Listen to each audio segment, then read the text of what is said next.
Money master the game என்பது வெறும் ஒரு சாதாரண நிதி புத்தகம் அல்ல.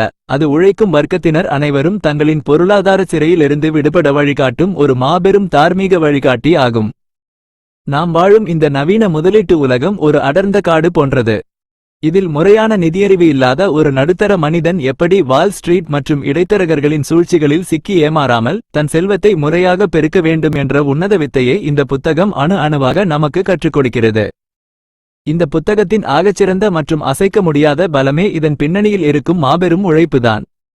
இந்த உலகையே தங்களின் நிதி ஆதிக்கத்தால் கட்டுப்படுத்தும் வரலாற்றின் ஆகச்சிறந்த 50 உலக புகழ்பெற்ற நிதி மேதைகளையும் பில்லியனர்களையும், வாரன் பஃபெட், ரே டாலியோ, ஜாக் பாகில் போன்ற ஆகச்சிறந்த 0.001 விழுக்காடு மனிதர்களை ஆசிரியர் டோனி ராபின்ஸ் நேரில் சந்தித்து நேர்காணல் செய்தார். அவர்களின் பல தசாப்த கால தார்மீக சிந்தனைகளையும் அசைக்க முடியாத முதலீட்டு ரகசியங்களையும் மிக ஆழமாக பகுப்பாய்வு செய்து அதை ஒரு சாதாரண நடுத்தர மனிதனும் தன் அன்றாட வாழ்வில் எளிதாக பயன்படுத்தக்கூடிய 7 எளிய படிக்கட்டுகளாக 7 சிம்பிள் ஸ்டெப்ஸ் இந்த ஒரே புத்தகத்தில் சுருக்கி கொடுத்துள்ளார். கனவுகளுக்கு துல்லியமான எண்களை கொடுப்பது, மறைமுக கட்டணங்களின் பேராபத்தை தவிர்ப்பது மற்றும் சந்தையின் அத்தனை அசுர புயல்களையும் தாங்கி நிற்கும் அனைத்து காலநிலை சொத்து அமைப்பை ஆல் வெதர் போர்ட்ஃபோலியோ உருவாக்குவது என பல நிஜ உலக உத்திகளை இந்த புத்தகம் நமக்கு வழங்குகிறது. சுருக்கமாக கூறின், இந்த புத்தகம் உங்களின் வியர்வை சிந்திய உழைப்பின் பலனை பிற சுரண்டுவதை தடுத்து உங்களின் எதிர்கால பொருளாதார சுதந்திரத்தை உங்களுடைய சொந்த கரங்களிலேயே கொடுக்கும் ஒரு மாபெரும் நிதி கவசமாகும்.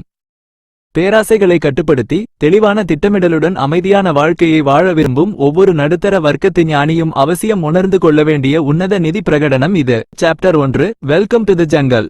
உலக புகழ்பெற்ற நிதி மேதைகளின் ரகசியங்களை ஆழமாக ஆராய்ந்து ஒரு சாதாரண மனிதன் தன் உழைப்பின் மூலம் எப்படி பொருளாதார சுதந்திரத்தை அடைய முடியும் என்ற மாபெரும் தார்மீக உண்மையை இந்த அத்தியாயம் நமக்கு மிக விரிவாக விவரிக்கிறது. நாம் வாழும் இந்த நவீன உலகம் ஒரு அடர்ந்த காடு போன்றது. இதில் முறையான நிதி அறிவு இல்லாத ஒரு நடுத்தர வர்க்கத்து மனிதன் எப்படி முதலீட்டு உலகிற்குள் நுழைந்து தன் இறுதி இலக்கை அடைய வேண்டும் என்பதை டோனி ராபின்ஸ் நமக்கு அணு அணுவாக கற்றுக் கொடுக்கிறார். இந்த அத்தியாயத்தை அவர் ஒரு மாபெரும் தத்துவ கேள்வியுடன் தொடங்குகிறார். மனிதனே, நீ உன்னுடைய வாழ்நாள் முழுவதும் பணத்திற்காக உழைக்கப் போகிறாயா அல்லது பணம் உனக்காக உழைக்கும் அந்த உன்னதமான ரகசியத்தை கற்றுக்கொள்ளப் போகிறாயா? பெரும்பாலான மனிதர்கள் தங்களின் நேரத்தை விற்று பணம் சம்பாதிக்கிறார்கள்.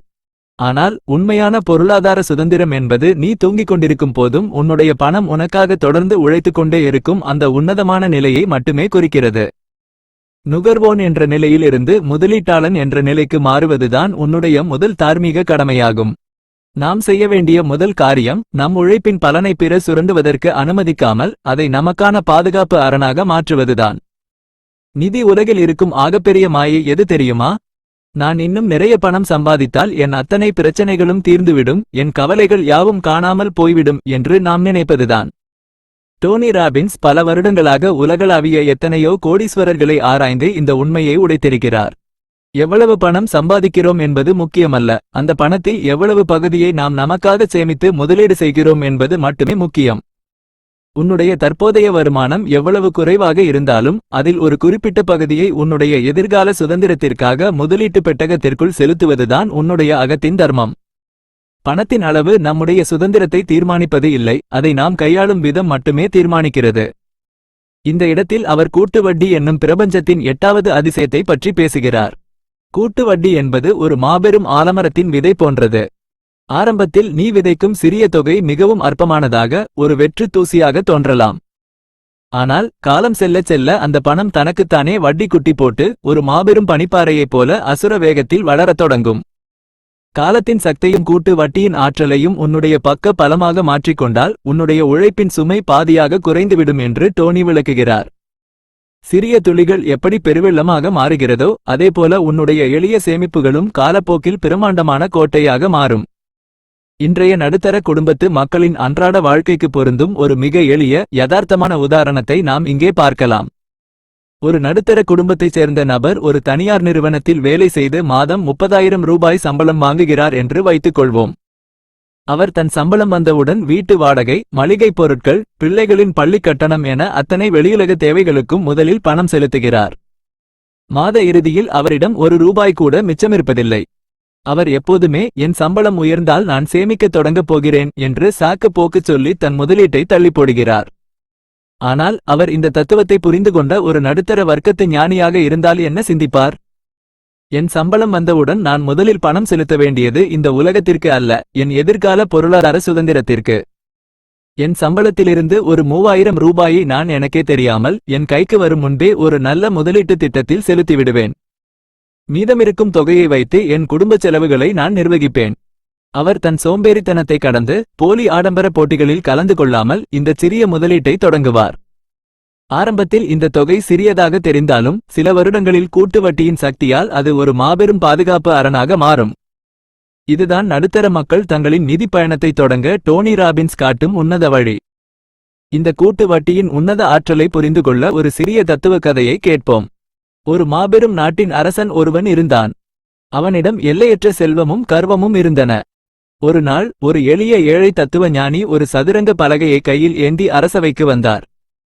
அவர் அரசனை பார்த்து, அரசே, எனக்கு பெரிய சொத்துக்கள் எதுவும் தேவையில்லை. இந்த சதுரங்க பலகையின் முதல் கட்டத்தில் ஒரே ஒரு நெல் மணியை வையுங்கள். அடுத்தடுத்த கட்டங்களில் அதை அப்படியே 2 மடங்காக ஆக்கிக் கொடுத்து கொண்டே வாருங்கள். இந்த 64 கட்டங்களும் நிரம்பும் போது கிடைக்கும் நெல்மணிகள் மட்டும் எனக்கு போதும் என்று மிக எளிமையாக கேட்டார். அரசன் கர்வத்தோடு சிரித்தான். ஞானியே, நீ எவ்வளவு முட்டாள்! ஒரு மாபெரும் பேரரசனிடம் வந்து வெறும் சில நெல்மணிகளை கேட்கிறாயே. உன்னுடைய விருப்பப்படியே தருகிறேன் என்று கட்டளையிட்டான். வீரர்கள் முதல் கட்டத்தில் 1, 2ஆம் கட்டத்தில் 2, 3ஆம் கட்டத்தில் 4 என வைக்கத் தொடங்கினர். 10வது கட்டம் வரும்போது அற்பமாக இருந்த நெல்மணிகளின் எண்ணிக்கை 20வது கட்டத்தை நெருங்கும் போது ஆயிரங்களாகவும் 30வது கட்டத்தில் லட்சங்களாகவும் மாறின. 40வது கட்டத்தை அடைந்தபோது ஒட்டுமொத்த நாட்டின் தானிய களஞ்சியத்தில் இருந்த அத்தனை நெல்மணிகளும் தீர்ந்து போயின. அரசனின் கர்வம் முற்றிலும் அழிந்தது. கூட்டு வட்டியின் பிரம்மாண்டமான சக்தியை அவன் உணர்ந்து கொண்டான். இந்த கதையில் வரும் சதுரங்க பலகைதான் நம்முடைய ஆயுட்காலம், அந்த நெல்மணிகள்தான் நம்முடைய சிறிய சேமிப்புகள். காலம் உன்னுடைய பக்கமிருக்கும் போது நீ செய்யும் ஒவ்வொரு சிறிய முதலீடும் நாளடைவில் உன்னால் கற்பனை செய்து பார்க்க முடியாத ஒரு மாபெரும் நிதி கோட்டையாக மாறும் என்பதை டோனி ராபின்ஸ் இந்த அத்தியாயத்தின் மூலம் எச்சரிக்கிறார். டோனி ராபின்ஸ் தன் குறிப்புகளின் இறுதியில் ஒரு மாபெரும் தார்மீக எச்சரிக்கையை நமக்கு வைக்கிறார். உன்னுடைய நிதி பயணத்தில் உனக்கு வெளியிலிருந்து வரும் எந்தவொரு விளம்பரங்களும் பேராசை வார்த்தைகளும் உன்னை தடுத்து நிறுத்த அனுமதிக்காதே. காட்டில் வாழும் விலங்குகள் எப்படி தங்களின் பாதுகாப்பு பாதையை துல்லியமாக தேர்ந்தெடுக்கின்றனவோ அதேபோல நீயும் உன்னுடைய பணத்தை பாதுகாக்கும் வித்தையை கற்றுக்கொள். மற்றவர்கள் உன்னை பாராட்டுவதற்காக நீ உன்னுடைய உழைப்பின் பணத்தை வீணாக்காதே.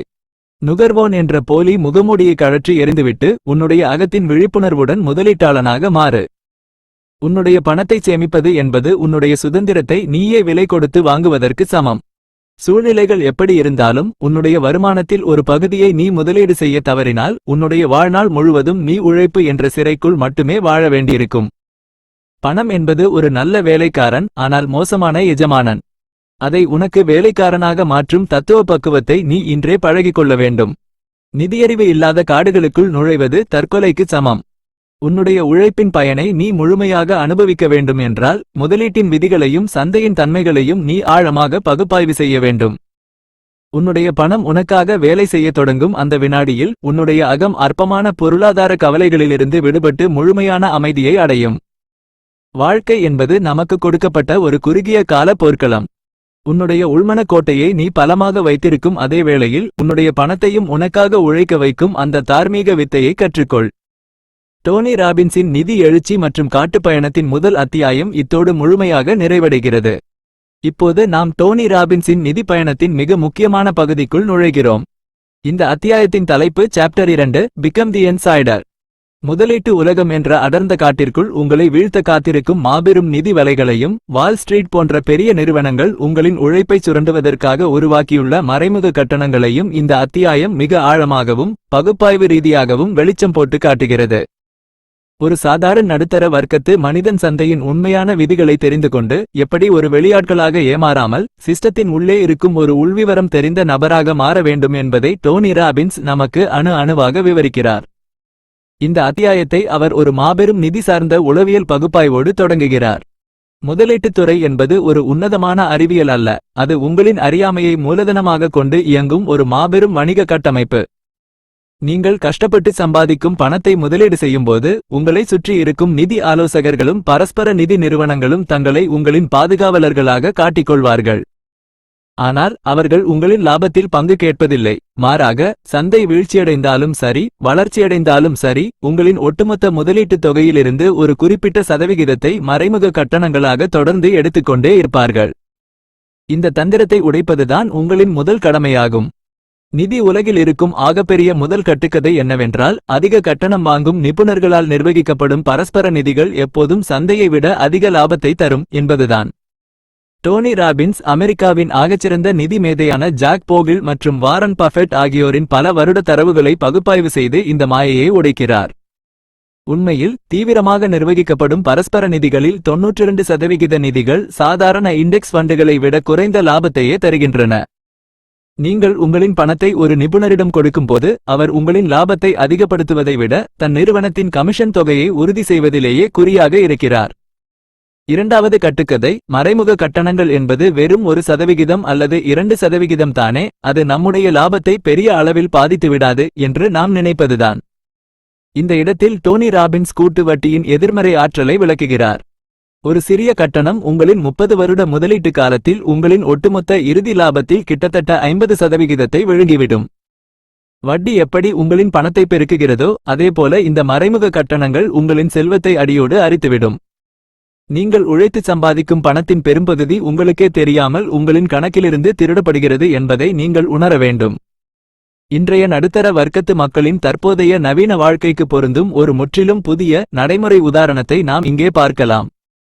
ஒரு நடுத்தர குடும்பத்தைச் சேர்ந்த மென்பொருள் பொறியாளர் ஒருவர் தன் மாதாந்திர சேமிப்பிலிருந்து ஒரு 10,000 ரூபாயை ஒரு பெரிய நிதி நிறுவனத்தின் மூலம் ஆயுள் காப்பீடும் முதலீடும் இணைந்த ஒரு பாரம்பரிய திட்டத்தில் முதலீடு செய்கிறார் என்று வைத்துக்கொள்வோம். அந்த நிறுவனத்தின் முகவர் அவரிடம், ஐயா, இந்த திட்டத்தில் உங்களின் உயிருக்கு காப்பீடும் கிடைக்கும், அதே நேரத்தில் உங்களின் பணம் சந்தையின் வளர்ச்சியோடு இணைந்து வளரும் என்று ஆசை வார்த்தை கூறுகிறார். அவரும், நம்முடைய பணம் பாதுகாப்பாக வளர்கிறது என்ற நிம்மதியில் தொடர்ந்து 30 வருடங்கள் முதலீடு செய்கிறார். ஆனால் 30 வருடங்கள் கழித்து அவருக்கு கிடைக்கும் இறுதி தொகையை பார்க்கும்போது அவர் எதிர்பார்த்ததை விட அது பாதியாக மட்டுமே இருக்கும். காரணம் என்னவென்றால், அந்த திட்டத்திற்குள் இருக்கும் நிர்வாக கட்டணம், முகவருக்கான கமிஷன் மற்றும் காப்பீட்டு செலவுகள் என பல மறைமுக கட்டணங்கள் அவருடைய லாபத்தை சுருட்டியிருக்கும். அவர் ஒரு இன்சைடராக இருந்திருந்தால் என்ன செய்திருப்பார்? நான் என் காப்பீட்டை தனியாக ஒரு தூய டெர்ம் இன்சூரன்ஸ் மூலம் குறைந்த செலவில் எடுத்துக்கொள்வேன். என் முதலீட்டு பணத்தை எந்தவொரு மறைமுக கட்டணமும் இல்லாத மிக குறைந்த செலவு கொண்ட ஒரு நேரடி இண்டெக்ஸ் ஃபண்டில் முதலீடு செய்வேன். அவர் தன் நிதியறிவின் மூலம் இடைத்தரகர்களை தவிர்த்து தன் உழைப்பின் முழு பலனையும் தன் குடும்பத்திற்கு கொண்டு சேர்ப்பார். இதுதான் நடுத்தர மக்கள் சந்தையின் சூழ்ச்சிகளை முறியடிக்க டோனி ராபின்ஸ் காட்டும் உன்னத வழி. இந்த நிதிச் சுரண்டலின் நிஜமான தன்மையை புரிந்து கொள்ள ஒரு புதிய தத்துவ கதையை கேட்போம். ஒரு அடர்ந்த காட்டின் எல்லையில் ஒரு மாபெரும் நெல் வயல் இருந்தது. அந்த வயலில் ஆயிரக்கணக்கான எலிகள் ஒன்று கூடி கஷ்டப்பட்டு தானியங்களை சேகரித்து ஒரு பெரிய நிலத்தடி அறையில் சேமித்து வைத்திருந்தன. அந்த வயலின் பாதுகாப்பிற்காக ஒரு தந்திரமான நரி இருந்தது. அந்த நரி எலிகளிடம் வந்து, எலிகளே, உங்களின் தானியங்களை நான் மிகவும் பாதுகாப்பான ஒரு பெரிய பெட்டகத்தில் வைத்து பராமரிக்கிறேன். அதற்காக நான் உங்களின் சேமிப்பிலிருந்து தினமும் ஒரே ஒரு நெல்மணியை மட்டுமே கட்டணமாக எடுத்துக்கொள்வேன் என்று கூறியது. எலிகளும், தினமும் ஒரே ஒரு நெல்மணிதானே, நரி நமக்கு இவ்வளவு பெரிய பாதுகாப்பு தருகிறது என்று மகிழ்ச்சியோடு சம்மதித்தன. வருடங்கள் உருண்டோடின. எலிகள் இரவு பகலாக உழைத்து தானியங்களை சேர்த்துக்கொண்டே இருந்தன. ஆனால் ஒரு பெரிய பஞ்சகாலம் வந்தபோது எலிகள் தங்களின் பெட்டகத்தை திறந்து பார்த்தன. அங்கே பாதிக்கும் மேலான தானியங்கள் மாயமாய் மறைந்திருந்தன. நரி தினமும் எடுத்த அந்த ஒரே ஒரு நெல்மணி பல வருட கூட்டு வட்டியின் கணக்கில் எலிகளின் ஒட்டுமொத்த செல்வத்தையும் அழித்திருந்தது. நரி கொழுத்துப் போயிருந்தது. எலிகள் ஏமாற்றமடைந்தன. இந்த கதையில் வரும் நரிதான் நம்முடைய அறியாமையை பயன்படுத்தும் இடைத்தரகர்களும் நிதி நிறுவனங்களும். அந்த எலிகள்தான் கஷ்டப்பட்டு உழைக்கும் நடுத்தர வர்க்கத்து மனிதர்கள். நீங்கள் உங்களின் பணத்தை மற்றவர்களின் கைகளில் முழுமையாக ஒப்படைக்கும் போது நீங்கள் உங்களின் உழைப்பை அவர்களுக்கு தானமாக வழங்குகிறீர்கள் என்பதை டோனி ராபின்ஸ் இந்த அத்தியாயத்தின் மூலம் மிக ஆழமாக எச்சரிக்கிறார். டோனி ராபின்ஸ் இந்த அத்தியாயத்தின் இறுதியில் ஒரு மாபெரும் தார்மீக விழிப்புணர்வை நமக்கு ஏற்படுத்துகிறார். முதலீட்டு உலகிற்குள் நுழையும் போது உன்னுடைய உணர்ச்சிகளை கட்டுப்பாட்டில் வை. அதிக லாபம் தருவதாக கூறும் அத்தனை கவர்ச்சிகரமான விளம்பரங்களும் உன்னை வீழ்த்துவதற்காக வைக்கப்பட்ட பொறிகள். நீ ஒரு உள்விவரம் தெரிந்த மனிதனாக மாற வேண்டுமென்றால் முதலில் கட்டணங்களின் தன்மையை பகுப்பாய்வு செய்ய கற்றுக்கொள்.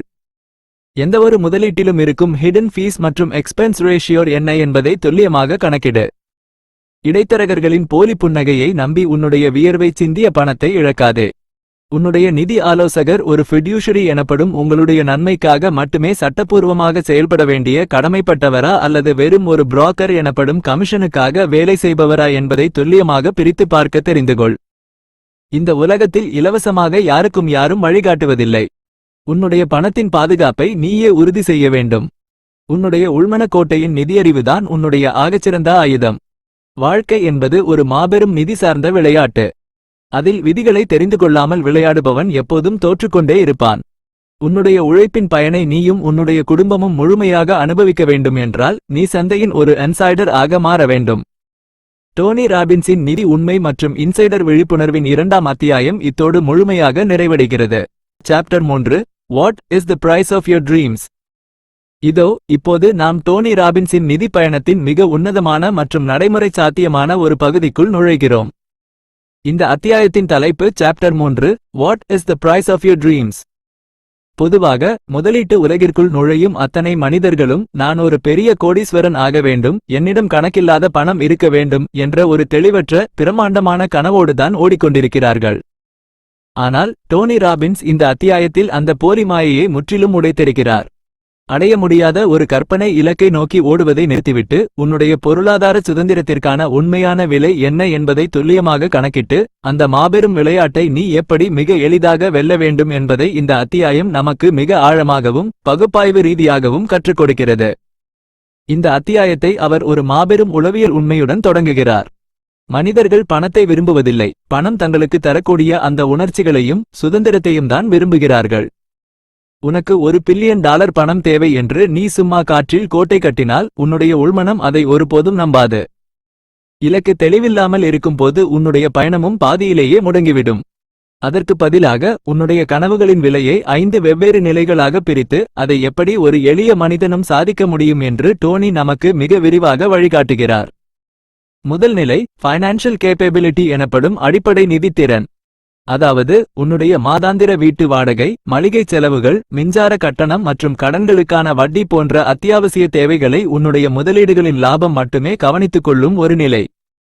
இந்த நிலையில் நீ உன்னுடைய வேலைக்கு செல்லாவிட்டாலும் உன்னுடைய அடிப்படை உயிர்வாழ்வு எவ்வித தடையுமின்றி சீராக இயங்கும். இரண்டாவது நிலை ஃபைனான்ஷியல் இண்டிபெண்டன்ஸ் எனப்படும் முழுமையான நிதி சுதந்திரம்.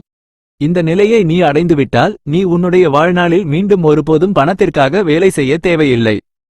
உன்னுடைய தற்போதைய வாழ்க்கை முறையை உன்னுடைய உழைப்பே இல்லாமல் உன்னுடைய முதலீட்டு பெட்டகம் தரும் மாதாந்திர வருமானம் மட்டுமே முழுமையாக தாங்கி நிற்கும். இந்த நிலைகளின் விலையை கணக்கிடும்போதுதான் அந்த மாபெரும் இலக்கு உன்னுடைய கைக்கு எட்டும் தூரத்தில் இருப்பதை நீ உணர்வாய். உன்னுடைய பயம் உன்னுடைய அறியாமையிலிருந்து பிறக்கிறது, ஆனால் எண்கள் உனக்கு மாபெரும் மன வலிமையை தருகின்றன. மூன்றாவது நிலை ஃபைனான்ஷியல் ஃப்ரீடம் எனப்படும் உன்னதமான பொருளாதார சுதந்திரம்.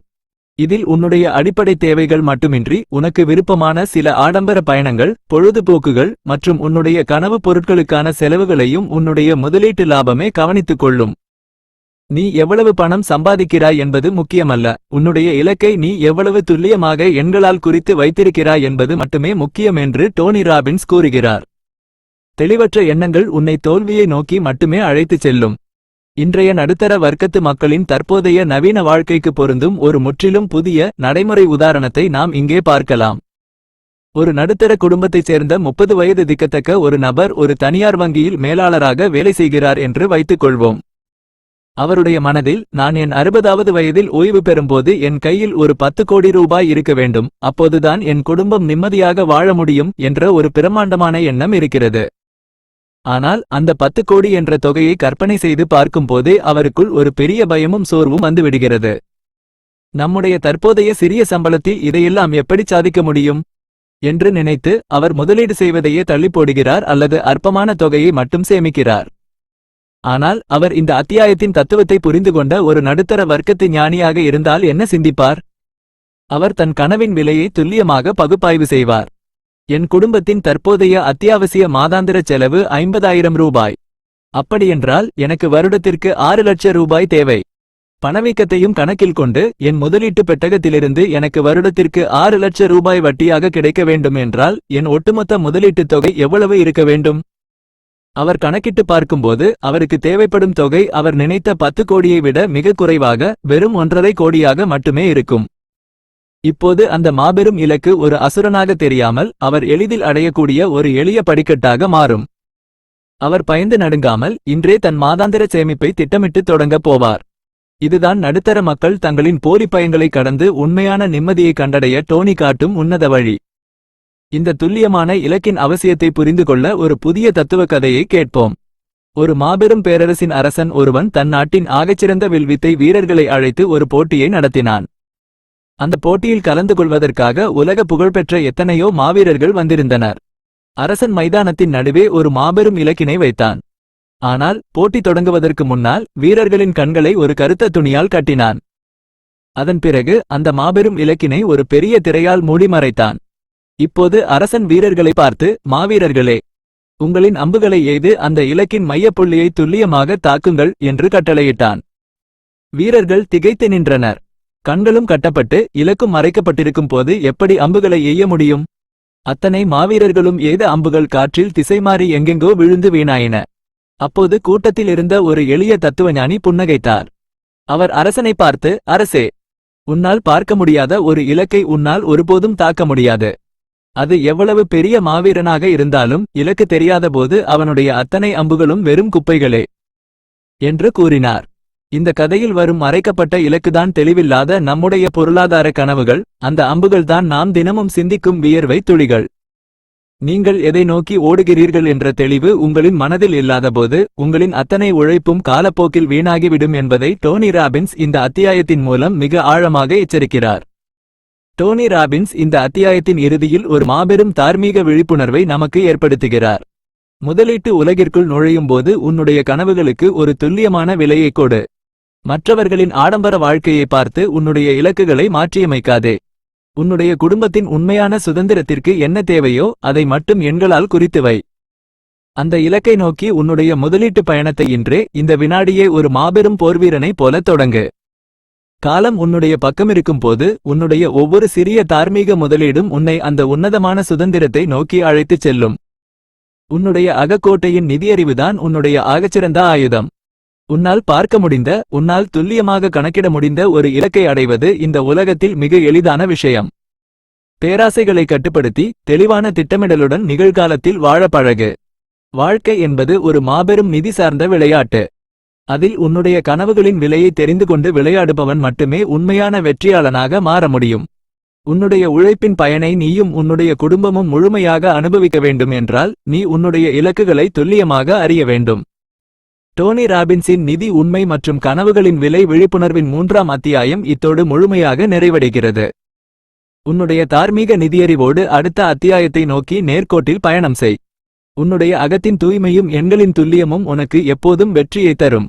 Chapter 4 make the most important investment decision of your life. இதோ இப்போது நாம் டோனி ராபின்ஸின் நிதி பயணத்தின் மிக அதிமுக்கியமான மற்றும் உன்னதமான ஒரு தத்துவ பகுதிக்குள் நுழைகிறோம். இந்த அத்தியாயத்தின் தலைப்பு chapter 4 make the most important investment decision of your life. பொதுவாக முதலீட்டு உலகிற்குள் நுழையும் அத்தனை மனிதர்களும் எந்த பங்குகளை வாங்குவது, எந்த பொருளில் முதலீடு செய்தால் ஒரே நாளில் கோடீஸ்வரன் ஆகலாம் என்ற தவறான தேடலில்தான் தங்களின் நேரத்தை வீணடித்துக் கொண்டிருக்கிறார்கள். ஆனால் டோனி ராபின்ஸ் இந்த அத்தியாயத்தில் அந்த பேராசை மாயையை முற்றிலும் உடைத்தெறிகிறார். உன்னுடைய நிதி பயணத்தின் வெற்றியை தீர்மானிப்பது நீ தேர்ந்தெடுக்கும் தனிப்பட்ட பங்குகள் அல்ல, உன்னுடைய ஒட்டுமொத்த முதலீட்டு பணத்தை நீ எப்படி பிரித்து வைக்கிறாய் என்ற ஆசெட் அலோகேஷன் எனப்படும் சொத்து பகிர்வு மட்டுமே ஆகும் என்ற மாபெரும் தார்மீக உண்மையை இந்த அத்தியாயம் நமக்கு மிக ஆழமாகவும் பகுப்பாய்வு ரீதியாகவும் கற்றுக் கொடுக்கிறது. நாம் செய்யும் முதலீட்டு முடிவுகளில் இதுவே ஆகச்சிறந்தது. இந்த அத்தியாயத்தை அவர் ஒரு மாபெரும் நிதி சார்ந்த உளவியல் பகுப்பாய்வோடு தொடங்குகிறார். முதலீட்டுத் துறையில் உன்னுடைய அசல் பணத்தை பாதுகாப்பதுதான் உன்னுடைய முதல் தார்மீக கடமை. பேராசையினால் உன்னுடைய அத்தனை பணத்தையும் ஒரே இடத்தில் முதலீடு செய்வது என்பது ஒரு மாபெரும் புயல் வீசும் கடலில் ஒற்றை துடுப்புடன் படகு ஓட்டுவதற்கு சமம். உன்னுடைய உணர்ச்சிகளை கட்டுப்படுத்த தெரியாமல் சந்தையின் தற்காலிக ஏற்ற இறக்கங்களைக் கண்டு பயந்து அத்தனை பணத்தையும் இழக்கும் மனிதர்களின் எண்ணிக்கையே இந்த உலகில் அதிகம். அதற்கு பதிலாக உன்னுடைய முதலீட்டு பணத்தை 2 வெவ்வேறு பாதுகாப்பு பெட்டகங்களாக பிரித்து நிர்வகிக்கும் அந்த உன்னதமான வித்தையை டோனி ராபின்ஸ் நமக்கு அணு அணுவாக விவரிக்கிறார். முதல் பெட்டகம் செக்யூரிட்டி பக்கெட் எனப்படும் பாதுகாப்பு குடுவை. இந்த உன்னதமான பெட்டகத்திற்குள் நீ செலுத்தும் பணம் எக்காரணத்தைக் கொண்டும் அழியக்கூடாது. சந்தையில் எவ்வளவு பெரிய பொருளாதார புயல் வீசினாலும், உலகமே தலைகீழாக மாறினாலும், இந்த சேமிப்பு உனக்கு முழுமையான நிம்மதியையும் பாதுகாப்பையும் தர வேண்டும். இதில் நிலையான வருமானம் தரும் அரசு பத்திரங்கள், பாதுகாப்பான வைப்பு நிதிகள் போன்ற அற்பமான ஆனால் அசைக்க முடியாத முதலீடுகளை மட்டுமே நீ வைக்க வேண்டும். இது உன்னுடைய அகக்கோட்டையின் அடித்தளம் போன்றது. அடித்தளம் பலமாக இருந்தால் மட்டுமே உன்னால் அடுத்த கட்டத்தை நோக்கி துணிவோடு நகர முடியும்.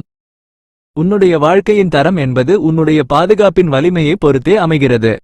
இரண்டாவது பெட்டகம் growth bucket எனப்படும் வளர்ச்சி குடுவை. இந்த உன்னதமான பெட்டகத்திற்குள் இருக்கும் பணம்தான் உனக்காக இரவு பகலாக உழைத்து உன்னுடைய செல்வத்தை அசுர வேகத்தில் பெருக்கப் போகிறது.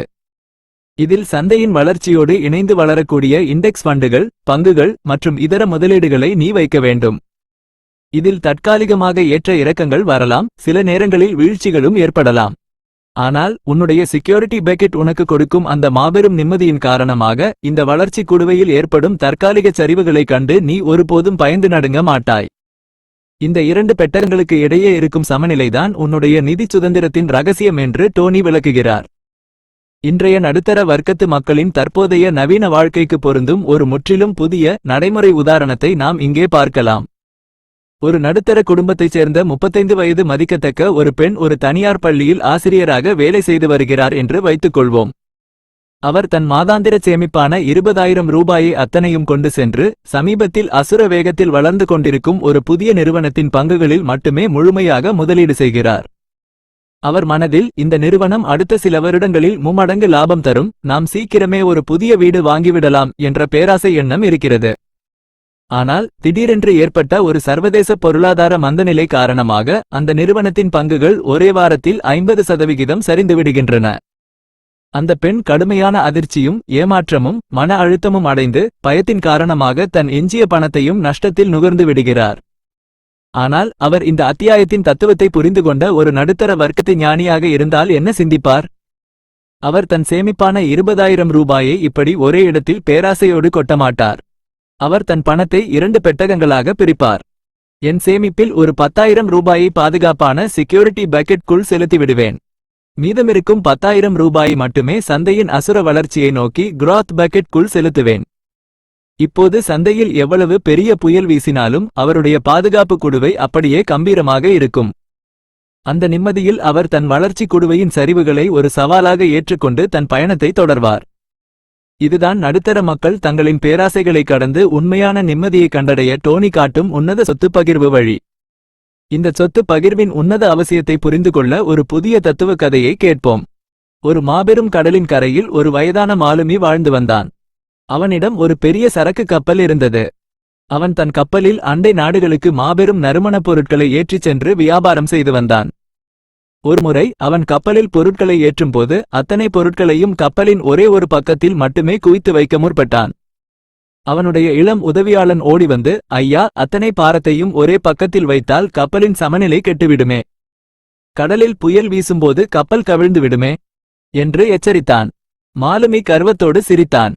தம்பி, இந்த நறுமணப் பொருட்கள் எனக்கு அதிக லாபம் தரக்கூடியவை. இவை எனக்கு சீக்கிரமே செல்வத்தை கொடுக்கும். புயல் வராது, நீ கவலைப்படாதே என்று கூறினான். கப்பல் கடலின் நடுவே சென்றபோது ஒரு பயங்கரமான சூறாவளி புயல் வீசியது. கப்பல் தன் சமநிலையை இழந்து ஒரே பக்கமாகச் சாய்ந்து அத்தனை செல்வங்களோடும் கடலுக்குள் மூழ்கி முற்றிலும் அழிந்தது. மாலுமி தன் கர்வத்தால் அத்தனையும் இழந்தான். சொத்துக்களை பகிர்ந்து கொண்டு சமநிலையோடு வாழாத எவனும் இயற்கையின் புயலில் தப்பிக்க முடியாது என்பதை அவன் உணர தவறிவிட்டான். இந்த கதையில் வரும் சமநிலை இழந்த கப்பல்தான் நம்முடைய நிதியறிவு இல்லாத பேராசை முதலீடுகள். அந்த சூறாவளி புயல்தான் சந்தையில் எப்போது வேண்டுமானாலும் வரக்கூடிய திடீர் வீழ்ச்சிகள். நீங்கள் உங்களுடைய அத்தனை செல்வத்தையும் ஒரே கூடையில் வைக்கும்போது நீங்கள் உங்களின் ஒட்டுமொத்த உழைப்பையும் அழிய விடுகிறீர்கள் என்பதை டோனி ராபின்ஸ் இந்த அத்தியாயத்தின் மூலம் மிக ஆழமாக எச்சரிக்கிறார். டோனி ராபின்ஸ் இந்த அத்தியாயத்தின் இறுதியில் ஒரு மாபெரும் தார்மீக விழிப்புணர்வை நமக்கு ஏற்படுத்துகிறார்.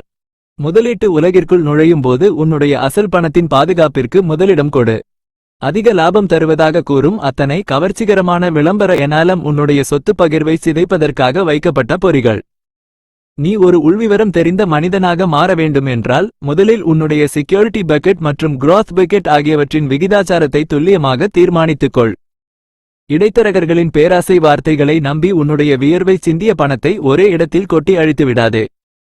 உன்னுடைய நிதி ஆலோசகர் உங்களுடைய நன்மைக்காக மட்டுமே சட்டப்பூர்வமாக செயல்பட வேண்டிய கடமைப்பட்டவரா அல்லது வெறும் கமிஷனுக்காக வேலை செய்பவரா என்பதை துல்லியமாக பிரித்து பார்க்க தெரிந்துகொள்.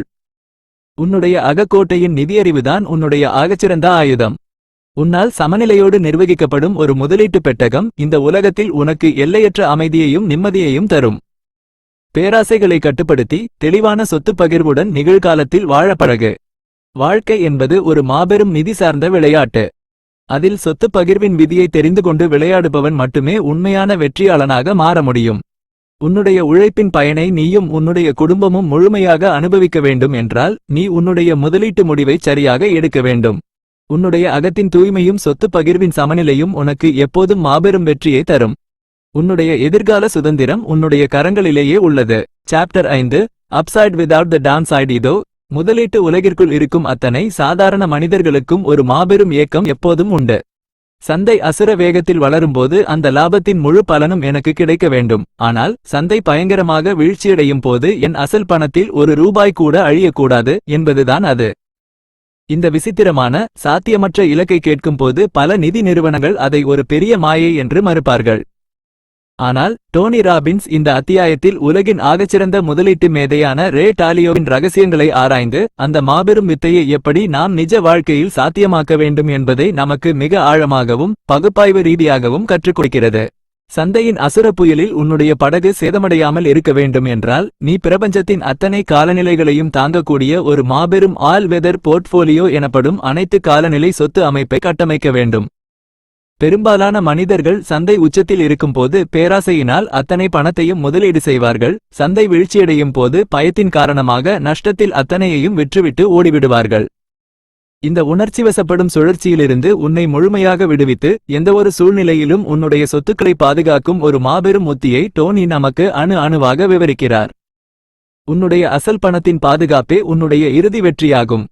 இந்த உத்தியின் மைய கருப்பொருள் என்பது சந்தையின் பல்வேறு காலநிலைகளை பகுப்பாய்வு செய்வதுதான். ரே டாலியோவின் கூற்றுப்படி நிதி உலகத்தில் ஒட்டுமொத்தமாக 4 காலநிலைகள் மட்டுமே நிலவுகின்றன. முதலாவது பொருளாதார வளர்ச்சி, இரண்டாவது பொருளாதார வீழ்ச்சி, மூன்றாவது பணவீக்கம், நான்காவது பணவாட்டம்.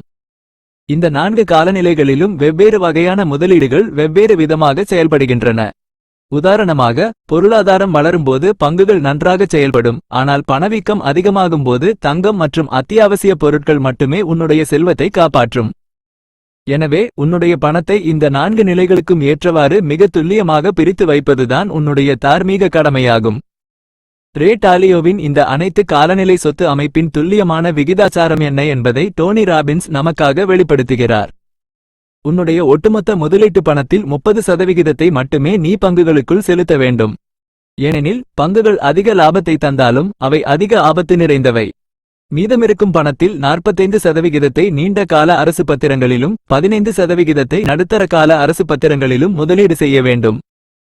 மீதமுள்ள 10% பணத்தை சமமாக பிரித்து தங்கம் மற்றும் அத்தியாவசிய பொருட்களில் முதலீடு செய்ய வேண்டும். இந்த சமநிலைதான் சந்தையின் வீழ்ச்சியிலும் உன்னுடைய அசல் பணத்தை கோட்டையைப் போல பாதுகாக்கும் என்று டோனி விளக்குகிறார். இன்றைய நடுத்தர வர்க்கத்து மக்களின் தற்போதைய நவீன வாழ்க்கைக்கு பொருந்தும் ஒரு முற்றிலும் புதிய நடைமுறை உதாரணத்தை நாம் இங்கே பார்க்கலாம்.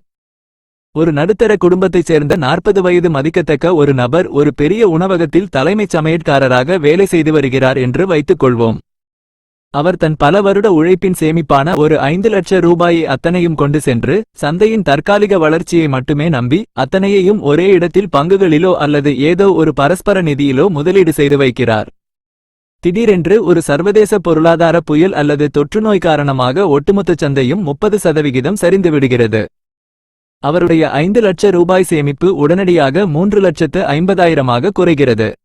அவர் கடுமையான மன அழுத்தமும் தூக்கமின்மையும் அடைந்து பயத்தின் காரணமாக தன் பணத்தை நஷ்டத்தில் எடுத்து விடுகிறார்.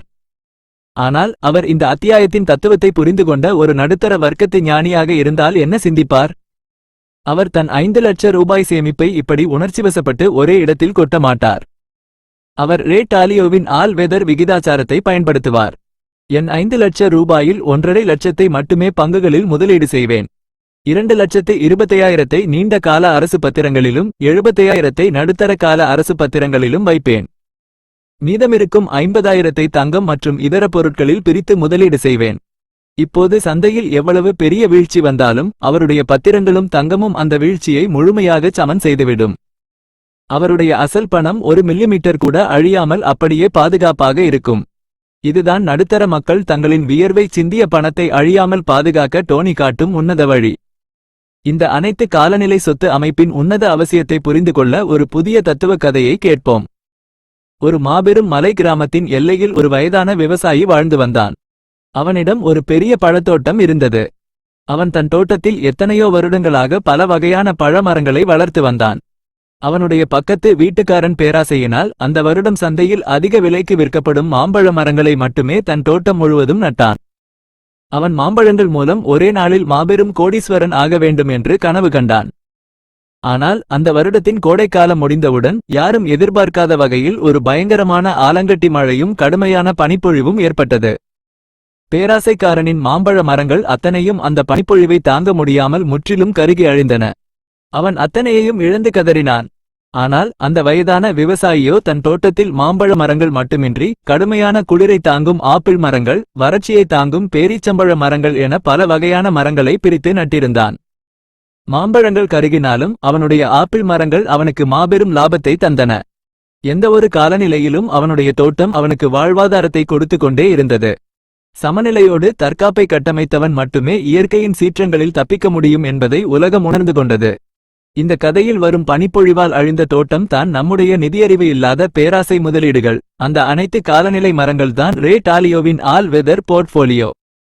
நீங்கள் உங்களுடைய செல்வத்தை சந்தையின் ஒரே ஒரு காலநிலையை மட்டும் நம்பி வைக்கும்போது நீங்கள் உங்களின் ஒட்டுமொத்த எதிர்காலத்தையும் ஆபத்தில் விடுகிறீர்கள் என்பதை டோனி ராபின்ஸ் இந்த அத்தியாயத்தின் மூலம் மிக ஆழமாக எச்சரிக்கிறார். டோனி ராபின்ஸ் இந்த அத்தியாயத்தின் இறுதியில் ஒரு மாபெரும் தார்மீக விழிப்புணர்வை நமக்கு ஏற்படுத்துகிறார். முதலீட்டு உலகிற்குள் நுழையும்போது உன்னுடைய லாபத்தை விட உன்னுடைய தற்காப்பிற்கு முதலிடம் கொடு. சந்தையின் வீழ்ச்சியிலிருந்து உன்னை பாதுகாக்கும் ஒரே ஆயுதம் சொத்து பகிர்வின் சமநிலை மட்டுமே. நீ ஒரு உள்விவரம் தெரிந்த மனிதனாக மாற வேண்டுமென்றால் உன்னுடைய ஆல் வெதர் போர்ட்ஃபோலியோவை இன்றே கட்டமைத்துக்கொள்.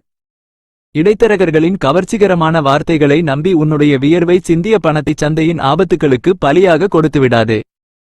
உன்னுடைய அகக்கோட்டையின் நிதியறிவுதான் உன்னுடைய ஆகச்சிறந்த ஆயுதம். உன்னால் சமநிலையோடு நிர்வகிக்கப்படும் ஒரு முதலீட்டு பெட்டகம் உனக்கு தலைமுறை தாண்டிய அமைதியையும் நிம்மதியையும் தரும். பேராசைகளை கட்டுப்படுத்தி தெளிவான தற்காப்புடன் நிகழ்காலத்தில் வாழ பழகு. வாழ்க்கை என்பது ஒரு மாபெரும் நிதி சார்ந்த விளையாட்டு. அதில் வீழ்ச்சியில்லாத லாபத்தின் விதியை தெரிந்து கொண்டு விளையாடுபவன் மட்டுமே உண்மையான வெற்றியாளனாக மாற முடியும். உன்னுடைய உழைப்பின் பயனை நீயும் உன்னுடைய குடும்பமும் முழுமையாக அனுபவிக்க வேண்டும் என்றால் நீ உன்னுடைய முதலீட்டை சரியாக பகிர்ந்து கொள்ள வேண்டும். உன்னுடைய தார்மீக நிதியறிவோடு அடுத்த அத்தியாயத்தை நோக்கி நேர்கோட்டில் பயணம் செய். உன்னுடைய அகத்தின் தூய்மையும் சொத்து பகிர்வின் சமநிலையும் உனக்கு எப்போதும் மாபெரும் வெற்றியை தரும். உன்னுடைய தற்காப்பே உன்னுடைய இறுதி சுதந்திரத்தின் திறவுகோலாகும். சாப்டர் 6. பொதுவாக முதலீட்டு உலகிற்குள் இருக்கும் அத்தனை சாதாரண மனிதர்களும் இந்த உலகத்தின் ஆகச்சிறந்த பணக்காரர்கள், பில்லியனர்கள் தங்களின் பணத்தை எப்படி நிர்வகிக்கிறார்கள், அவர்களின் அசுர வளர்ச்சிக்கு பின்னால் இருக்கும் அந்த மாபெரும் ரகசியம் என்ன என்று எப்போதும் வியப்போடு பார்ப்பார்கள்.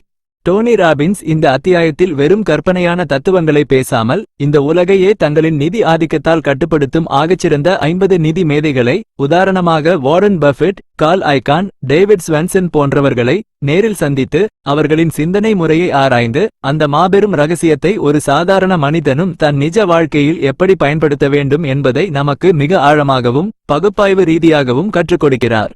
பில்லியனர்கள் சந்தையின் அலைகளை உருவாக்குபவர்கள் அல்ல, அவர்கள் சந்தையின் அலைகளில் எப்படி சவாரி செய்ய வேண்டும் என்ற விதியை துல்லியமாக அறிந்தவர்கள். உலகளாவிய நிதி மேதைகள் எவரும் சந்தையின் தற்காலிக லாபங்களை நம்பி பேராசையோடு முதலீடு செய்வதில்லை.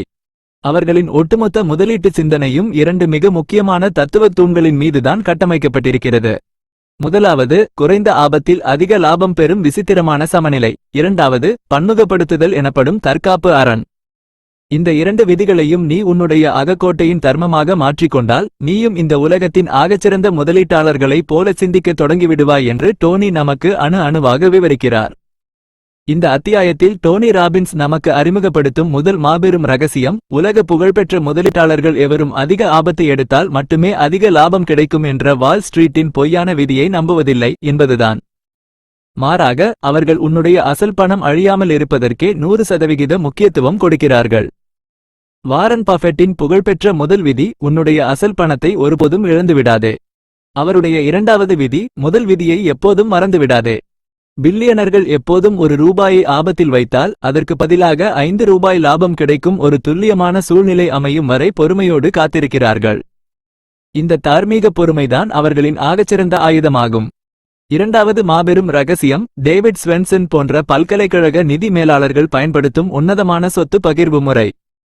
அவர்கள் தங்களின் ஒட்டுமொத்த பணத்தையும் ஒரே ஒரு சந்தையிலோ அல்லது ஒரே ஒரு நாட்டிலோ முதலீடு செய்வதில்லை. அவர்கள் தங்களின் செல்வத்தை உள்நாட்டு பங்குகள், சர்வதேச பங்குகள், அரசு பத்திரங்கள் மற்றும் ரியல் எஸ்டேட் போன்ற பல்வேறு துறைகளில் மிக துல்லியமாக பிரித்து வைக்கிறார்கள். இதன் காரணமாக உலகத்தின் ஏதோ ஒரு மூலையில் ஒரு பொருளாதார புயல் வீசினாலும் அவர்களின் ஒட்டுமொத்த சொத்து மதிப்பு ஒருபோதும் சரிந்து விடுவதில்லை. இந்த உலகளாவிய பன்முகப்படுத்துதல் தான் ஒரு சாதாரண மனிதனையும் மாபெரும் நிதிக் கோட்டையின் அதிபதியாக மாற்றும் என்று டோனி விளக்குகிறார். இன்றைய நடுத்தர வர்க்கத்து மக்களின் தற்போதைய நவீன வாழ்க்கைக்கு பொருந்தும் ஒரு முற்றிலும் புதிய நடைமுறை உதாரணத்தை நாம் இங்கே பார்க்கலாம். ஒரு நடுத்தர குடும்பத்தைச் சேர்ந்த 45 வயது மதிக்கத்தக்க ஒரு நபர் ஒரு பெரிய துணிக்கடையில் மேலாளராக வேலை செய்து வருகிறார் என்று வைத்துக் கொள்வோம். அவர் தன் வாழ்நாளின் ஒட்டுமொத்த சேமிப்பான ஒரு ₹10,00,000 அத்தனையும் கொண்டு சென்று சமீபத்தில் சந்தையில் பெரிய அளவில் பேசப்படும் ஏதோ ஒரு குறிப்பிட்ட துறையின் பங்குகளில், உதாரணமாக ஏதோ ஒரு குறிப்பிட்ட தொழில்நுட்ப பங்குகளில் மட்டுமே முழுமையாக முதலீடு செய்து வைக்கிறார். அவர் மனதில், இந்த துறைதான் எதிர்காலம், இதில் முதலீடு செய்தால் நாம் சீக்கிரமே மாபெரும் பணக்காரர் ஆகிவிடலாம் என்ற பேராசை எண்ணம் இருக்கிறது. ஆனால் எதிர்பாராத விதமாக அந்த துறையில் புதிய அரசு விதிகள் கொண்டு வரப்படுவதால் அந்த பங்குகள் ஒரே மாதத்தில் 40% சரிந்து விடுகின்றன. அந்த மனிதர் கடுமையான விரக்தியும் ஏமாற்றமும் அடைந்து தவிக்கிறார். ஆனால் அவர் இந்த அத்தியாயத்தின் புரிந்து கொண்ட ஒரு நடுத்தர வர்க்கத்து ஞானியாக இருந்தால் என்ன சிந்திப்பார்? அவர் இந்த உலகத்தின் 0.001 விழுக்காடு முதலீட்டாளர்களைப் போல தன் சிந்தனை முறையை மாற்றுவார். அவர் தன் ₹10,00,000 சேமிப்பை இப்படி ஒரே இடத்தில் பேராசையோடு கொட்ட மாட்டார். அவர் தன் பணத்தை மிக துல்லியமாக பிரிப்பார். என் பணத்தில் ஒரு பகுதியை உள்நாட்டு இண்டெக்ஸ் ஃபண்டிலும், ஒரு பகுதியை சர்வதேச பங்குகளிலும், ஒரு பெரிய பகுதியை நிலையான அரசு பத்திரங்களிலும், ஒரு சிறிய பகுதியை தங்கத்திலும் பிரித்து வைப்பேன். இப்போது சந்தையின் ஏதோ ஒரு குறிப்பிட்ட துறை வீழ்ச்சியடைந்தாலும் அவருடைய இதர முதலீடுகள் அந்த வீழ்ச்சியை முழுமையாக சமன் செய்துவிடும். அவருடைய அசல் பணம் எப்போதும் பாதுகாப்பாக இருக்கும். இதுதான் நடுத்தர மக்கள் தங்களின் அறியாமையை கடந்து பில்லியனர்களைப் போல சிந்திக்க டோனி காட்டும் உன்னத வழி. இந்த உலகளாவிய சொத்து பகிர்வின் உன்னத அவசியத்தை புரிந்து கொள்ள ஒரு புதிய தத்துவ கதையை கேட்போம். ஒரு மாபெரும் பேரரசின் எல்லையில் ஒரு தந்திரமான வணிகன் வாழ்ந்து வந்தான். அவனிடம் எத்தனையோ குதிரைகளும் நூற்றுக்கணக்கான சரக்கு வண்டிகளும் இருந்தன. அவன் தன் பேரரசின் ஆகச்சிறந்த பட்டு துணிகளை அண்டை நாடுகளுக்கு ஏற்றிச் சென்று வியாபாரம் செய்து வந்தான். ஒருமுறை அவன் தன் ஒட்டுமொத்த செல்வத்தையும் ஒரே ஒரு மாபெரும் சரக்கு வண்டியில் மட்டுமே முழுமையாக ஏற்றி அதை ஒரு குறிப்பிட்ட காட்டுப்பாதையின் வழியே அனுப்ப முற்பட்டான். அவனுடைய மூத்த கணக்கன் ஓடிவந்து, ஐயா, அத்தனை செல்வங்களையும் ஒரே வண்டியில் வைப்பது பேராபத்து. அந்த காட்டுப்பாதையில் திருடர்களின் நடமாட்டம் அதிகம். தயவு செய்து செல்வங்களை பிரித்து வெவ்வேறு வண்டிகளில் வெவ்வேறு பாதைகளில் அனுப்புங்கள் என்று எச்சரித்தான். வணிகன் கர்வத்தோடு சிரித்தான். இந்த ஒரு வண்டி மிகவும் வேகமானது. இது சீக்கிரமே சென்று சேர்ந்தால் எனக்கு மாபெரும் லாபம் கிடைக்கும். திருடர்கள் வர மாட்டார்கள், நீ கவலைப்படாதே என்று கூறினான். அந்த வண்டி காட்டிற்குள் சென்றபோது ஒரு பயங்கரமான கொள்ளையர் கூட்டம் அந்த வண்டியைச் சூழ்ந்து வணிகனின் ஒட்டுமொத்த செல்வத்தையும் அடியோடு கொள்ளையடித்துச் சென்றது. வணிகன் தன் கர்வத்தால் ஒரே நாளில் ஏழையாக மாறினான். தன் செல்வங்களை பன்முகப்படுத்தாமல் ஒரே கூடையில் வைத்த எவனும் இயற்கையின் மற்றும் மனிதர்களின் சூழ்ச்சிகளில் தப்பிக்க முடியாது என்பதை அவன் உணர தவறிவிட்டான். இந்த கதையில் வரும் கொள்ளையடிக்கப்பட்ட ஒரே ஒரு வண்டிதான் நம்முடைய நிதியறிவு இல்லாத பேராசை முதலீடுகள். அந்த பிரித்து அனுப்பப்படும் வெவ்வேறு வண்டிகள்தான் பில்லியனர்கள் பயன்படுத்தும் சொத்து பகிர்வு முறை. நீங்கள் உங்களுடைய அத்தனை செல்வத்தையும் சந்தையின் ஒரே ஒரு காலநிலையை அல்லது ஒரே ஒரு பங்கை மட்டும் நம்பி வைக்கும்போது நீங்கள் உங்களின் ஒட்டுமொத்த எதிர்காலத்தையும் ஆபத்தில் விடுகிறீர்கள் என்பதை டோனி ராபின்ஸ் இந்த அத்தியாயத்தின் மூலம் மிக ஆழமாக எச்சரிக்கிறார். டோனி ராபின்ஸ் இந்த அத்தியாயத்தின் இறுதியில் ஒரு மாபெரும் தார்மீக விழிப்புணர்வை நமக்கு ஏற்படுத்துகிறார். முதலீட்டு உலகிற்குள் நுழையும்போது உன்னுடைய லாபத்தை விட உன்னுடைய தற்காப்பிற்கு முதலிடம் கொடு. இந்த உலகத்தின் ஆகச்சிறந்த பில்லியனர்கள் எவரும் தங்களின் பேராசையினால் பணக்காரர்கள் ஆகவில்லை, தங்களின் தார்மீக கட்டுப்பாட்டினாலும் துல்லியமான சொத்து பகிர்வினாலும் மட்டுமே அந்த நிலையை அடைந்தார்கள். நீ ஒரு உள்விவரம் தெரிந்த மனிதனாக மாற வேண்டும் என்றால் உன்னுடைய முதலீட்டு பெட்டகத்தை இன்றே பில்லியனர்களைப் போல மாற்றி அமைத்துக்கொள். இடைத்தரகர்களின் கவர்ச்சிகரமான வார்த்தைகளை நம்பி உன்னுடைய வியர்வை சிந்திய பணத்தை சந்தையின் ஆபத்துகளுக்கு பலியாக கொடுத்துவிடாதே. உன்னுடைய அகக்கோட்டையின் நிதியறிவுதான் உன்னுடைய ஆகச்சிறந்த ஆயுதம். உன்னால் சமநிலையோடு நிர்வகிக்கப்படும் ஒரு முதலீட்டு பெட்டகம் உனக்கு தலைமுறை தாண்டிய அமைதியையும் நிம்மதியையும் தரும். பேராசைகளை கட்டுப்படுத்தி தெளிவான தற்காப்புடன் நிகழ்காலத்தில் வாழ பழகு. வாழ்க்கை என்பது ஒரு மாபெரும் நிதி சார்ந்த விளையாட்டு. அதில் உலக புகழ்பெற்ற 0.001 விழுக்காடு மனிதர்களின் சிந்தனை விதியை தெரிந்து கொண்டு விளையாடுபவன் மட்டுமே உண்மையான வெற்றியாளனாக மாற முடியும். உன்னுடைய தார்மீக நிதியறிவோடு அடுத்த அத்தியாயத்தை நோக்கி நேர்கோட்டில் பயணம் செய். உன்னுடைய அகத்தின் தூய்மையும் சொத்து பகிர்வின் சமநிலையும் உனக்கு எப்போதும் மாபெரும் வெற்றியை தரும். உன்னுடைய தற்காப்பே உன்னுடைய இறுதி சுதந்திரத்தின் திறவுகோலாகும். இதுதான் chapter 7 just do it, enjoy it and share it எனப்படும் மாபெரும் நிறைவு பக்கம். உழைப்பு, சேமிப்பு, முதலீடு மற்றும் சொத்து பகிர்வு ஆகிய அத்தனை உலகியல் விதிகளையும் கடந்து ஒரு மனிதன் தன் வாழ்வில் அடையக்கூடிய ஆகச்சிறந்த ஆன்மீக மற்றும் தார்மீக நிதி பக்குவத்தை இந்த இறுதி அத்தியாயம் நமக்கு மிக ஆழமாக விவரிக்கிறது.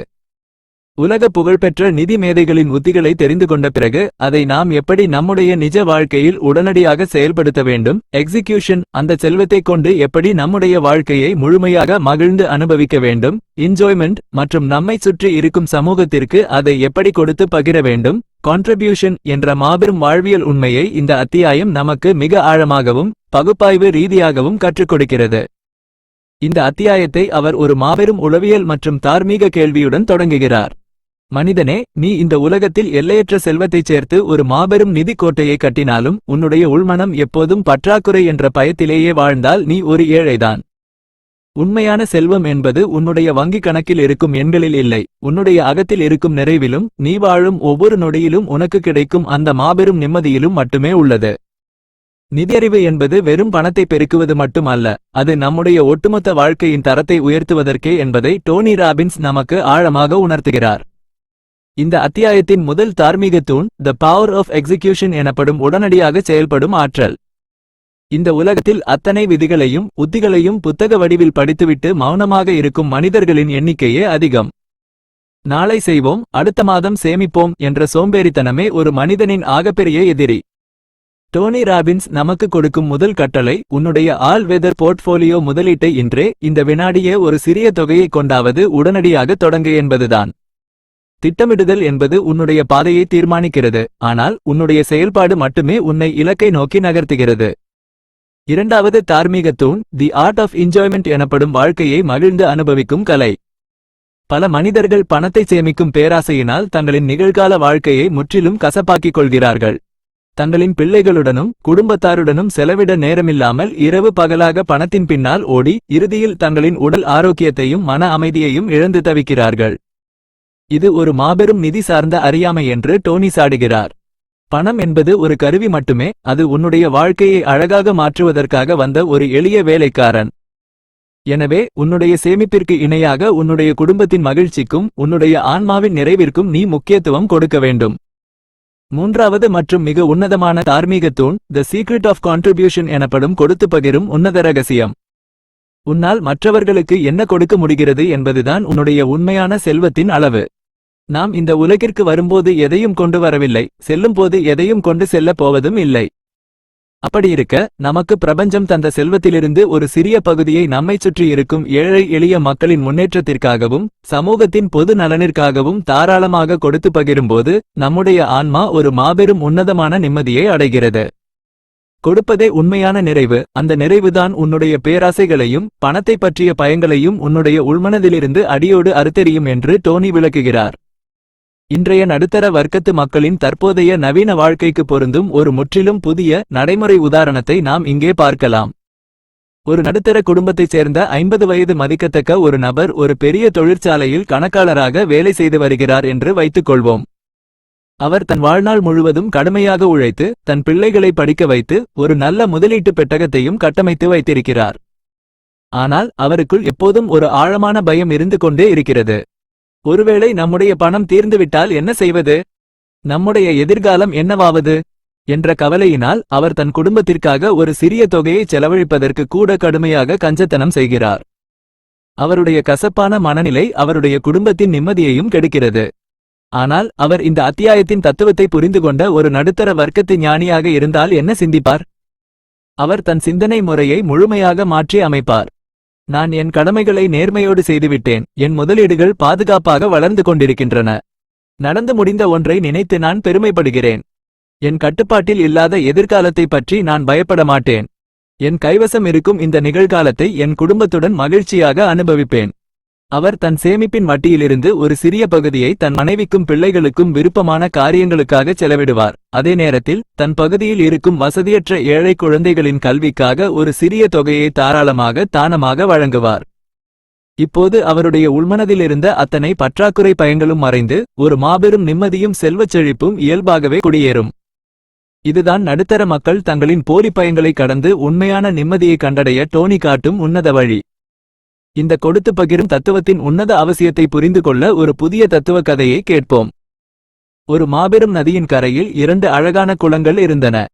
அந்த 2 குளங்களுக்கும் நதியிலிருந்து தூய்மையான நீர் எப்போதும் தாராளமாக வந்து கொண்டே இருந்தது. முதலாவது குளம் நினைத்தது, எனக்கு வரும் இந்த தூய்மையான நீரை நான் எக்காரணத்தைக் கொண்டும் மற்றவர்களுக்கு கொடுக்க மாட்டேன். இதை என் எல்லைக்குள்ளேயே இறுக்கமாக பூட்டி பாதுகாப்பேன். அது தன் கதவுகளை மூடிக்கொண்டது. ஆனால் சில மாதங்களிலேயே தேங்கி நின்ற அந்த நீர் அசைவற்றுப் போய் பாசி பிடித்து துர்நாற்றம் வீசி முற்றிலும் அழுகிப்போனது. எந்தவொரு உயிரினமும் அதை பயன்படுத்த முடியாமல் அது ஒரு வெற்று பாழ்நிலமாக மாறியது.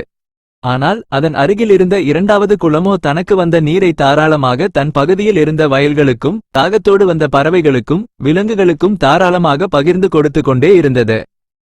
நீர் வெளியேற நதியிலிருந்து புதிய புதிய தூய்மையான நீர் அந்த குளத்திற்குள் தொடர்ந்து வந்து கொண்டே இருந்தது. அந்த குளம் எப்போதும் தூய்மையாகவும் குளுமையாகவும் பல்லாயிரக்கணக்கான உயிர்களின் வாழ்வாதாரமாகவும் கம்பீரமாக திகழ்ந்தது.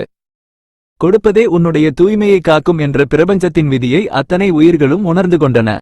இந்த கதையில் வரும் அழுகிப்போன குளம்தான் செல்வத்தை சேர்த்து வைத்துக் கொண்டே இருக்கும் பேராசை மனிதர்களின் உள்மனம். அந்த ஓடிக்கொண்டிருக்கும் தூய்மையான குளம்தான் டோனி ராபின்ஸ் நமக்கு காட்டும் கொடுத்து பகிரும் உன்னத ஸ்டாயிக் ஆட்டிடியூட்.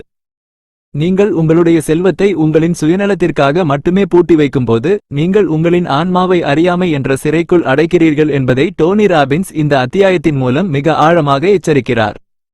நடுத்தர மக்களுக்கான ஒட்டுமொத்த தத்துவ முடிவுகள் டோனி ராபின்ஸின் மணி மாஸ்டர் த கேம் என்ற மாபெரும் நிதி புத்தகத்திலிருந்து இன்றைய நடுத்தர குடும்பத்து மனிதர்கள் தங்களின் அன்றாட வாழ்க்கையை அமைதியாக வாழக்கூடிய 5 மிக எளிய தார்மீக பாடங்கள் இதோ. நுகர்வோனில் இருந்து முதலீட்டாளனாக மாறு. உன்னுடைய சம்பளம் எவ்வளவு குறைவாக இருந்தாலும் அதில் ஒரு குறிப்பிட்ட பகுதியை உன்னுடைய கைக்கு வரும் முன்பே முதலீட்டு பெட்டகத்திற்குள் செலுத்துவதுதான் உன்னுடைய முதல் தார்மீக கடமை. மறைமுக கட்டணங்களை தவிர இடைத்தரகர்களின் பேராசை வார்த்தைகளை நம்பி உன்னுடைய வியர்வை சிந்திய பணத்தை ஆயுள் காப்பீடும் முதலீடும் இணைந்த போலி திட்டங்களில் கொட்டி அழிக்காதே. நேரடி இண்டெக்ஸ் ஃபண்டுகளை பயன்படுத்து. கனவுகளுக்கு எண்களை கொடு. தெளிவற்ற பேராசைகளை கட்டுப்படுத்தி உன்னுடைய குடும்பத்தின் உண்மையான சுதந்திரத்திற்கு என்ன தொகையளவு தேவையோ அதை துல்லியமாக கணக்கிட்டு இலக்காக வை. சொத்து பகிர்வின் சமநிலை. உன்னுடைய அத்தனை செல்வத்தையும் ஒரே கூடையில் வைக்காதே. சந்தையின் அத்தனை காலநிலைகளையும் தாங்கக்கூடிய ரே டாரியோவின் அனைத்து காலநிலை சொத்து அமைப்பை ஆல் வெதர் போர்ட்ஃபோலியோ இன்றே கட்டமைத்துக்கொள். செயல்படு, மகிழ், கொடுத்து பகிர். சேமிப்பை இன்றே உடனடியாக தொடங்கு. உன்னால் இயன்ற ஒரு சிறிய பகுதியை சமூகத்தின் நன்மைக்காக தாராளமாக கொடுத்து பகிர். நண்பரே, டோனி ராபின்ஸின் மாபெரும் நிதி வழிகாட்டுதல் தத்துவ உரை இத்தோடு முழுமையாக நிறைவடைகிறது. உன்னுடைய உள்மன கோட்டையை நீ பலமாக வைத்திருக்கும் அதே வேளையில் உன்னுடைய நிதியறிவையும் வளர்த்து கொண்டு இந்த உலகத்தில் முழுமையான சுதந்திரத்தோடும் அமைதியோடும் வாழ்ந்து முடி.